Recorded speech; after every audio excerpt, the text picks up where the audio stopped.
बिस्मिल्लाहिर्रहमानिर्रहीम। अस्सलाम वालेकुम वीवर्स। अल्लाह ताला आप सबको खुश और आबाद रखे। आज मैं आप लोगों के साथ बीफ शनवारी कढ़ाई की रेसिपी शेयर करूंगी। तो इसके लिए मैंने इधर लिया है हाफ़ कप ऑयल। जैसे ही ऑयल थोड़ा सा गर्म होता है तो फिर मैं इसमें शामिल कर रही हूँ खड़े मसाले थोड़े से, और कुछ मैं इसमें एंड में पीस के डालूँगी। तो इसको भी थोड़ा सा फ्राई करेंगे और फिर हम इसमें डाल देंगे बीफ मैंने इधर लिया है 1 kg और इसको अच्छे से वॉश कर लिया है, और हड्डी वाला है, थोड़ी सी चर्बी और थोड़ी सी हड्डी वाला। तो अभी इसको थोड़ा सा फ्राई करेंगे। फ्राई इतना करना है कि इसका कलर थोड़ा सा चेंज हो जाए और इसकी स्मेल ख़त्म हो जाए। फिर हम बाद में इसमें जो कुछ डालना है वो डालेंगे। जब तक बीफ फ्राई हो रहा है तो आप मेरे चैनल को काइंडली सब्सक्राइब कर दें और लाइक भी कीजिएगा और शेयर भी कीजिएगा। ये देखें, ये फ्राई हो चुका है। तो अब मैं इसमें डाल रही हूँ अदरक लहसुन का पेस्ट, और इसको भी थोड़ा सा फ्राई कर लेंगे।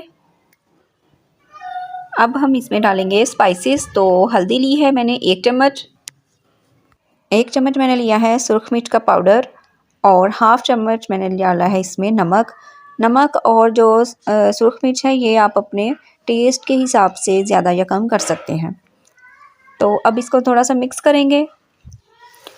जैसे ही ये थोड़ा सा फ्राई हो जाए इसमें स्पाइसेस, तो अब मैं इसमें शामिल कर रही हूँ हाफ़ कप दही डाल के भी इसको थोड़ा सा भून लेंगे। और दही को हमेशा फेंट के डालिएगा ताकि वो उसके जो लम्स हैं वो ख़त्म हो जाए। अगर इसको फेंट के नहीं डालेंगे तो वो फिर सालन में वैसे ही उसके लम्स नज़र आएंगे। तो इसको ज़रा सा और फ्राई करना है, और बस फिर इसको पानी डाल के तो गलने के लिए रख देना है। पानी आपने मैंने 2 गिलास डाले हैं, तो आप अपने हिसाब से डाल लीजिएगा। इतना डालेंगे कि ये अच्छे तरीके से गल जाए। अब इसको कवर करके रख दें या प्रेशर लगा दें, ये आपकी मर्ज़ी है, और फिर इसको गलने के लिए छोड़ देना है। बस अब मैं इसको एक दफ़ा चेक करूँगी तो ये तकरीबन हाफ़ गल चुका है, पूरा नहीं अभी तक गला। तो इसको फिर मैं कवर कर दूँगी और फिर दोबारा से इसको गलने के लिए रख दूँगी। अब ये देखें अच्छे से गल चुका है। तो मैं अब इसमें शामिल कर रही हूँ टमाटर मैंने हाफ़ कर लिए हैं, और ये छिलके समेत ही मैं इसमें डाल रही हूँ। तो फिर जब थोड़े से भाप में आ जाएंगे तो मैं इसके छिलके हटा लूँगी।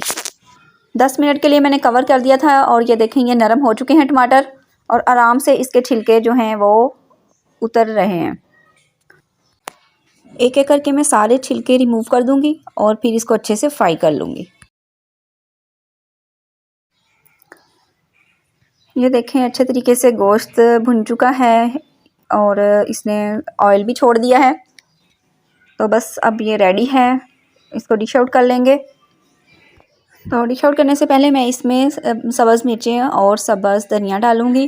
तो वो भी आपने सब्ज़ मिर्चें जो हैं वो 1-2 डाल दीजिएगा, या अगर आप तेज़ खाते हैं तो वो ज़रा ज़्यादा डाल दीजिएगा। ये देखें इसकी फ़ाइनल लुक, और बना के मुझे बताइएगा कि आपको कैसी लगी, फ़ीडबैक ज़रूर दीजिएगा।